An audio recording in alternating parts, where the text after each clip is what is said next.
मरलई है।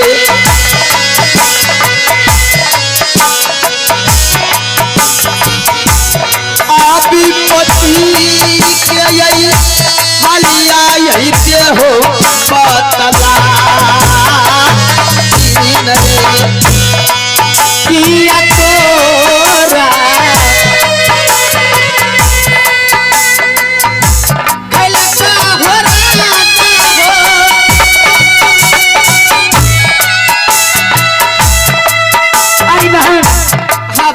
मुझे लग रहा है क्या यही राजा महाराजा मेरे पति को मारा है? यही मारा। हाँ यही मारा है।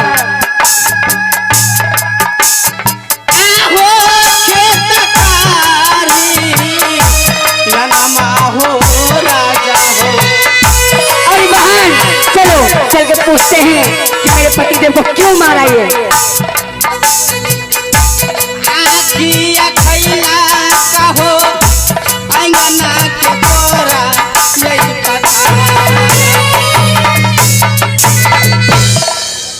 बहन ये बताओ, ये मेरा शिकार है, मेरे शिकार के पास आकर तुम ये सभी ये 700 मृगरानी स्वामी स्वामी कहकर रो रही हो। आखिर बात क्या है? अगर तुझे कोई संकट पड़ा है, अगर तुझे कोई दिक्कत है तो बताओ, मैं तुम्हारा मदद करूंगा। क्या आप मेरी मदद करेंगे? क्यों नहीं। 700 मेरा दुनिया मेरा काला मेरा का होला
क्या ये काला मिर्गा तुम्हारा पति है? ये मेरा पति देव है।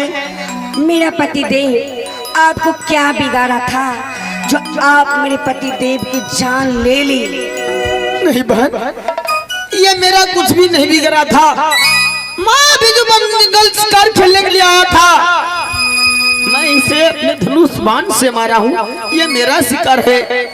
मेरे 700 मृगिनी में मेरे पति देव एक ही काला मिर्गा था और उसे भी तुमने मार डाला। मैं तुम्हें कभी माफ नहीं कर सकती। सुनो मेरे पति देव को जिंदा कर दो। सुनो, अगर तुम्हारा ये 700 मृगनी में एक काला मिर्गा था, चलो भाई, मैं जोनापुर का राजा हूँ। 14 कोस का राज है। बहन चलो तुम हमारे साथ, मैं तुम सबको रहने के लिए महल बनवा दूंगा, पहनने के लिए वस्त्र भी दूंगा, जेवर जेवरात भी दूंगा, खाने के लिए भोजन भी दूंगा। नहीं, मुझे आपका कपड़ा नहीं, मुझे जेवर जेवरात, मुझे कुछ भी नहीं चाहिए। मेरा सुहाग इस दुनिया से चला गया तो मैं तुम्हारे घर जाकर क्या करूंगी? आहो किया तोरा आखला को हो राजा जी,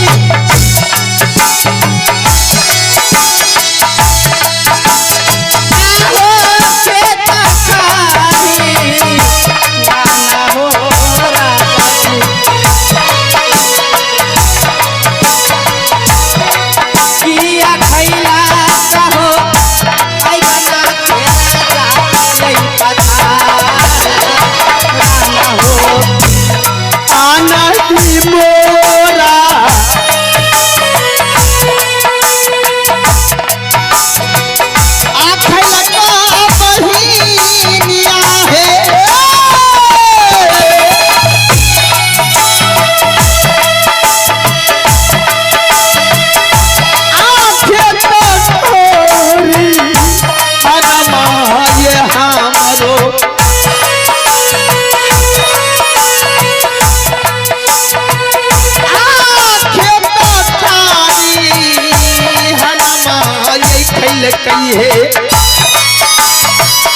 नहीं तो तुम्हारा ये पति मेरा खेत खलियान खाया है, नहीं तो अगना का पथार खाया है। मैं धोखे से तुम्हारे पति को मारा हूँ। मैं तुम्हारे साथ वादा करता हूँ, चलो मैं तुम्हें अपना धुना पूरा दिल जाऊंगा। ये 700 मिलियन को मैं रहने के लिए मकान बनाऊंगा, पहनने के लिए वस्त्र दूंगा और खाने के लिए भोजन दूंगा। ना मुझे भोजन चाहिए, ना मुझे कपड़े चाहिए। मेरे पति देव 700 मिर्गिनी मेरा एक ही काला मिर्गा था, उसे आप मुझे जिंदा कर दीजिए। उसके बाद मैं आपसे कुछ नहीं मांगूंगी। नहीं बहन, ऐसा नहीं हो सकता है, क्योंकि तीर कमान से निकल जाने के बाद और बात जुबान से निकल जाने के बाद वापस नहीं होता है। इसी तरह से किसी इंसान के शरीर से अगर प्राण निकल जाए तो वो कभी वापस नहीं होता है। मैं भी तुम्हें 700 मिर्गिनी मिलकर तुम्हें श्राप देती हूँ। तुम्हें जोगी फकर बनकर द्वारी द्वारी भिक्षा मांगोगी। तुम्हें मांगा हुआ भिक्षा तक नहीं मिलेगी।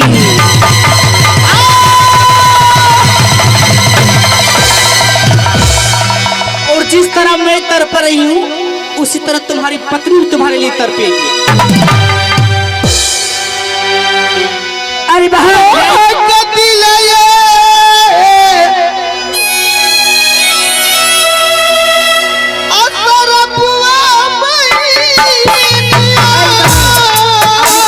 उठा लो, चलो।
महाराज, मैं तुझे बार बार मना कर रहा था कि मैं उत्तराखंड शिकार खेलने के लिए नहीं जाऊंगा। नहीं महाराज, आज देख उत्तराखंड शिकार खेलने के लिए गया। 700 मिर्गन में एक काला मिर्गा था जिसे मैंने अपने धनुष बाण से मार डाला। अच्छा, वो 700 मिर्गन ने मुझे श्राप दी है कि जा रे राजा गोपीचंद, आज से तुम राजा नहीं, राजा उसे रंग जोगी फकीर बनकर तुम्हारे भिक्षा मांगेगा। नहीं महाराज, महाराज चला जाए। लौट कर अपनी धून अगर चला जाए। नहीं दरबारी, मैं अब अपनी राज झोनापुर नहीं जा सकता हूँ। क्यों नहीं जाएंगे महाराज? क्योंकि मेरा शरीर श्रापित हो गया है। तुम एक काम करो। क्या? तुम यहाँ से चले जाओ झोनापुर शहर।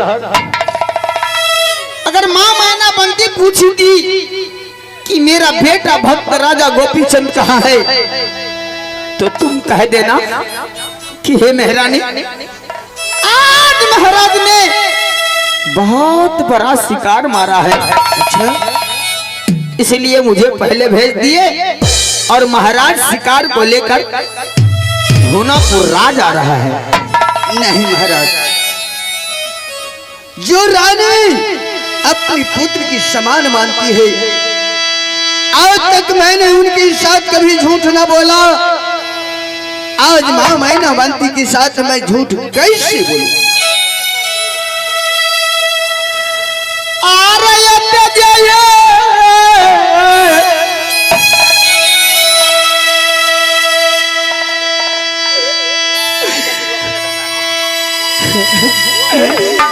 महाराज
बातों को चला जाए महाराज, क्यों ना चलते।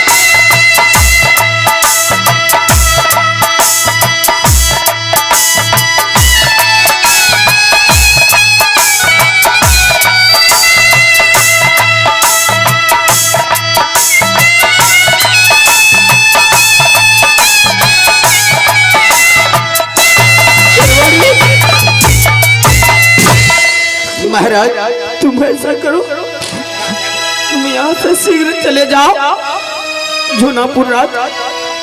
अगर माँ मैना बंती पूछेगी कि मेरा बेटा कहाँ है, तो केवल इतना बता देना कि आज महाराज ने बहुत बड़ा शिकार मारा है, मुझे पहले भेज दिए, महाराज पीछे से आ रहे हैं। ठीक है महाराज, मैं आपका नमक खाता हूँ, आपकी आज्ञा का पालन मैं अवश्य करूंगा। आपको लिए जाकर रानी मैनावंती के साथ आज ये सिपाही झूठ अवश्य बोलेगा।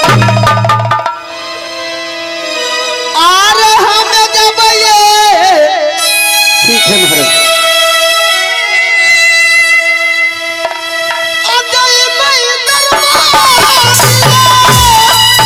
क्यों नहीं?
ध्यान देंगे इस मेले के अंदर घूमने वाले